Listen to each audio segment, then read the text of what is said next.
Good morning बच्चों। आज के इस वीडियो में हम आपकी पाठ्य पुस्तक क्षितिज से लहासा की ओर पाठ पढ़ेंगे। इस पाठ को लिखने वाले लेखक हैं राहुल सांकृत्यायन जी। आइए पाठ पढ़ने से पहले हम उनका जीवन परिचय देख लेते हैं। राहुल सांकृत्यायन का जन्म सन 1893 में उनके ननिहाल गांव पंदहा, जिला आजमगढ़, जो कि उत्तर प्रदेश में है, वहां हुआ था। उनका पैतृक गांव कनैला था। उनका मूल नाम मतलब वास्तविक नाम केदार पांडेय था।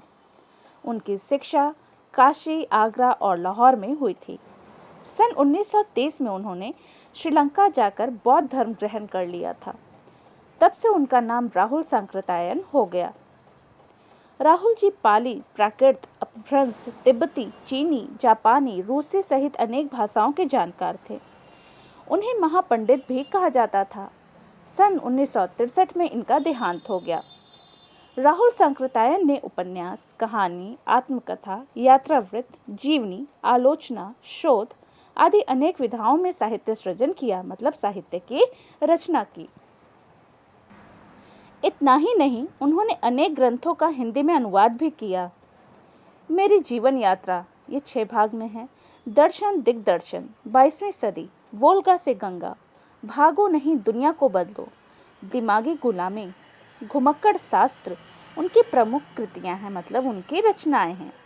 साहित्य के अलावा दर्शन, राजनीति, धर्म, इतिहास, विज्ञान आदि विभिन्न विषयों पर राहुल जी द्वारा रचित पुस्तकों की संख्या लगभग 150 है। राहुल जी ने बहुत सी लुप्तप्राय सामग्री का उद्धार कर अत्यंत महत्वपूर्ण कार्य किया है। मतलब ऐसी कई सामग्रियां थीं जो अब खत्म होने के कगार पे थी, गायब होने के रास्ते पे थी, लेकिन उन्होंने उन सबको फिर से सुरक्षित कर लोगों को पढ़ने के लिए दिया है। यात्रावृत्त लेखन में राहुल जी का स्थान अन्यतम है, मतलब उनके जैसा कोई नहीं हटके है। उन्होंने घुमक्कड़ी का शास्त्र रचा और उससे होने वाले लाभों का विस्तार से वर्णन करते हुए मंजिल के स्थान पर यात्रा को ही घुमक्कड़ का उद्देश्य बताया, है ना। मतलब घुमक्कड़ी मतलब यहाँ से वहाँ घूमना, है ना। उन्होंने यात्रा वृत्तांत बहुत अच्छे से लिखा है और उससे होने वाले लाभों के बारे में भी उसका वर्णन किया है। और उन्होंने ये भी बताया कि मंजिल के स्थान पर यात्रा करना ही घुमक्कड़ जो होता है उसका मुख्य उद्देश्य होता है। घुमक्कड़ी से मनोरंजन अर्थात घूमने से मनोरंजन होता है, ज्ञानवर्धन, ज्ञान भी आदमी अर्जित करता है ना। और अज्ञात स्थलों की जानकारी के साथ साथ, मतलब ऐसे स्थान जिनके बारे में लोग जानते भी नहीं हैं, उसकी भी जानकारी मिलती है। साथ ही साथ वहाँ की भाषा और संस्कृति का भी आदान प्रदान होता है। राहुल जी ने विभिन्न स्थानों के भौगोलिक वर्णन के अतिरिक्त वहाँ के जनजीवन की सुंदर झांकी प्रस्तुत की है। बहुत ही सुंदर दृश्य हमारे सामने उपस्थित किया है। तो आइए हम इनका पाठ पढ़ लें। लहासा की ओर। वह नेपाल से तिब्बत जाने का मुख्य रास्ता है। फरी कलिंगपोंग का रास्ता जब नहीं खुला था तो नेपाल ही नहीं, हिंदुस्तान की भी चीजें इसी रास्ते तिब्बत जाया करती थी। मतलब ये जो मार्ग है वहीं से सारी जो चीजें थी, हिंदुस्तान की भी सारी चीजें इसी रास्ते से तिब्बत जाया करती थी। नेपाल की तो जाती ही थी। यह व्यापारिक ही नहीं, सैनिक रास्ता भी था। ये सिर्फ व्यापार का ही एक रास्ता नहीं था, बल्कि ये सैनिकों के लिए भी एक यही मार्ग था। इसलिए यहाँ पे जगह जगह फौजी चौकियां और किले जो हैं वो बने हुए हैं, जिनमें कभी चीनी पलटन रहा करती थी। अच्छा बच्चों, पाठ पढ़ने से पहले थोड़ा सा इस पाठ की जानकारी पहले ले लेते हैं कि लहासा की ओर जो है वो राहुल सांकृत्यायन जी की प्रथम तिब्बत यात्रा से ली गई है। यह यात्रा उन्होंने सन 1929 से 30 में की थी, नेपाल की रास्ते से की थी। उस समय भारतीयों को तिब्बत यात्रा की अनुमति नहीं थी, इसलिए उन्होंने यह यात्रा जो है वो भिखारी के छद्म वेश में की थी। इस यात्रा वृत्तांत में तिब्बत की राजधानी लहासा की ओर जाने वाले दुर्गम रास्तों का वर्णन बहुत ही रोचक शैली में किया गया है। इस पाठ से हमें उस समय के तिब्बती समाज के बारे में भी महत्वपूर्ण जानकारी मिलती है ना। तो यहाँ पर इसी मार्ग की बात की गई है। तो क्या बताया यहाँ पर लेखक ने कि एक इसी मार्ग से नेपाल ही नहीं बल्कि हिंदुस्तान की भी चीज़ें यहाँ से वहाँ होती थीं, चाहे वो व्यापार की हो, है ना। और साथ ही सैनिक रास्ता भी था। इसलिए वहाँ पे हमको क्या क्या देखने मिल रहा था, फौजी चौकियाँ और किले, जो जैसा कि हमको लेखक बता रहे हैं। और उन चौकियों और किलों में कभी कौन रहते थे? चीनी पलटनें रहा करती थी। आजकल बहुत से फौजी मकान जो है वो गिर चुके हैं। दुर्ग के किसी भाग में जहाँ किसानों ने अपना बसेरा बना लिया है, कुछ किसान वहाँ रहने लग गए हैं, वहाँ पर घर जो है थोड़े आबाद दिखाई पड़ते हैं, मतलब वहाँ कुछ लोग परिवार से दिखाई देते हैं। ऐसा ही परित्यक्त एक चीनी किला था। परित्यक्त मतलब जिसका त्याग कर दिया गया हो, है ना। ऐसा ही परित्यक्त एक चीनी किला था। हम वहाँ चाय पीने के लिए ठहरे। तिब्बत में यात्रियों के लिए बहुत सी तकलीफें भी हैं और कुछ आराम की बातें भी। वहाँ जाति पाति छुआछूत का तो सवाल ही नहीं है, और न औरतें पर्दा ही करती हैं। बहुत निम्न श्रेणी के भिखमंगों को लोग चोरी के डर से घर के भीतर नहीं आने देते, नहीं तो आप बिल्कुल घर के भीतर चले जा सकते हैं। चाहे आप बिल्कुल अपरिचित हो, आप वहाँ के लिए बिल्कुल नए हो, लोग वहाँ आपको नहीं जान रहे हो, तब भी आप वहाँ घर के अंदर चले जा सकते हैं, है ना। और वहाँ की जो घर की बहू और सासू को अपनी झोली से अगर आप चाय दे देंगे तो वो आपके लिए उसे बना के दे भी देंगी। मक्खन और सोडा नमक दे दीजिए।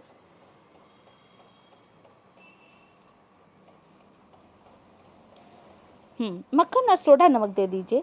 वह चाय चोंगे में कूटकर उसे दूध वाली चाय के रंग की बना के मिट्टी के एक टोटीदार बर्तन, जिसे खोटी बोला जाता है, उसमें रख के आपको दे देती हैं। यदि बैठका जो है, मतलब मेहमान के बैठने के जो स्थान होता है, वो अगर चूल्हे से ज़्यादा दूर है और आपको ये शंका लग रहा है कि सारा मक्खन आपकी चाय में नहीं डाला जाएगा, तो आप खुद जाकर चौंगी से चाय मथ कर ला सकते हैं। चाय का रंग तैयार हो जाने पर फिर उसमें नमक और मक्खन डालने की ज़रूरत होती है। तो ये एक विशेष प्रकार का चाय है वहाँ का, है ना। परित्यक्त चीनी किले से जब हम चलने लगे तो एक आदमी राहदारी मांगने आया। हमने वह दोनों चिट्टे उसे दे दी। शायद उसी दिन हम थोंगला के पहले के आखिरी गांव में पहुंच गए, है ना। उस दिन जो है वो थोंगला के पहले के आखिरी गांव में पहुंच गए। यहाँ भी सुमति के जान पहचान के आदमी थे। लेखक जो अपने मित्र के साथ था उनका नाम सुमति है ना। तो वहाँ पे भी सुमति के जान पहचान के आदमी थे, और भिखमंगे रहते भी ठहरने के लिए अच्छी जगह मिली।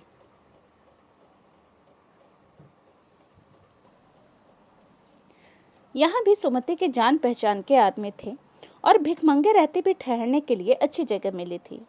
5 साल बाद हम इसी रास्ते लौटे थे, और भिखमंगे नहीं, एक भद्र मतलब एक सज्जन यात्रियों के रूप में वेश में घोड़ों पर सवार होकर आए थे। किंतु जब पिछले बार ये आए थे तो उस वक्त इन लोगों को किसी ने रहने के लिए जगह ही नहीं दी थी, और इन्हें जाके गांव के सबसे गरीब झोपड़े में ठहरना पड़ा था। बहुत कुछ लोगों की उस वक्त की मनोवृत्ति पर ही निर्भर, मतलब उन लोगों की जो मनोदशा होती है, सोच रहती है, उस पर निर्भर करती है। खासकर शाम के वक्त छंग पीकर बहुत कम होश हवास को दुरुस्त रखते हैं। शाम के समय जो वहाँ के लोग हैं वो छंग, है ना, ये है नशा वाला पदार्थ जिसको पीकर वहाँ के लोग जो है वो एकदम नशे में धुत रहते हैं, होश हवास उनका दुरुस्त नहीं रहता। अब हमें सबसे विकट डाडा थोंगला पार करना था। सबसे विकट मतलब सबसे ज़्यादा परेशानी वाला, सबसे खतरनाक डांडा थोंगला नाम का स्थान था, उसको पार करना था। डांडे तिब्बत में सबसे खतरे की जगह इसको माना जाता है। 16-17 हजार फीट की ऊंचाई होने के कारण उनके दोनों तरफ मीलों तक कोई गांव गिराव नहीं होते, मतलब कोई भी गांव नहीं बसा होता, क्योंकि बहुत ऊंचाई होती है उस स्थान की। नदियों के मोड़ और पहाड़ों के कोनों के कारण बहुत दूर तक आदमी को देखा नहीं जा सकता। डाकुओं के लिए यही सबसे अच्छी जगह है। एक तो सुनसान, ऊपर से कोई देख न पाए। तिब्बत में गांव में आकर खून हो जाए तब तो खूनी की सजा भी मिल सकती है, लेकिन इन निर्जन स्थानों में मरे हुए आदमियों के लिए कोई परवाह नहीं करता। सरकार, खुफिया विभाग और पुलिस पर उतना खर्च नहीं करती, और वहाँ गवाह भी तो कोई नहीं मिल सकता। डकैत पहले आदमी को मार डालते हैं, उसके बाद देखते हैं कि उसके पास कुछ पैसा है कि नहीं। हथियार का कानून न रहने के कारण यहाँ लाठी की तरह लोग जो है वो पिस्तौल और बंदूक लिए फिरते हैं। डाकू यदि जान से न मारे तो खुद उसे अपने प्राणों का डाकू यदि जान से न मारे तो खुद उसे अपने प्राणों का खतरा है। गांव में हमें मालूम हुआ कि पिछले ही साल थोंगला के पास खून हो गया। शायद खून की हम उतनी परवाह नहीं करते क्योंकि हम भिखमंगे थे और जहाँ कहीं वैसी सूरत देखते थे टोपी उतार जीभ निकाल कुची कुची एक पैसा कहते भीख मांगने लगते। मतलब लेखक और उनके मित्र जो थे वो उस समय भिखमंगे के वेश में थे और जहाँ कोई ऐसा आदमी जिन्हें देख के इन्हें कुछ शक महसूस हो वहाँ पे इन लोग एकदम से भिखारियों का वेश बना लेते और उनसे एकदम भीख मांगने लगते। पहाड़ की ऊंची चढ़ाई थी, पीठ पर सामान लाद कर कैसे चलते और जो अगला पड़ाव था जहाँ इनको रुकना था वो 16 से 17 मील से कम नहीं था। मैंने सुमति से कहा, लेखक कहते हैं कि मैंने सुमति से कहा कि यहाँ से लंगकोर तक के लिए 2 घोड़े कर लो, सामान भी रख लेंगे और चढ़े चलेंगे। दूसरे दिन हम घोड़ों पर सवार होकर ऊपर की ओर चलने लगे। डांडे से पहले एक जगह हमने चाय पी और दोपहर के वक्त डांडे के ऊपर जा पहुंचे। उस समय हम समुद्र तल से 17 से 18 हजार फीट ऊंचे खड़े थे। हमारी दक्षिण तरफ पूर्व से पश्चिम की ओर हिमालय के हजारों श्वेत शिखर चले गए थे। भीटे की ओर दिखने वाले पहाड़ बिल्कुल नंगे थे, ना वहां बर्फ की सफेदी थी और न किसी तरह की हरियाली।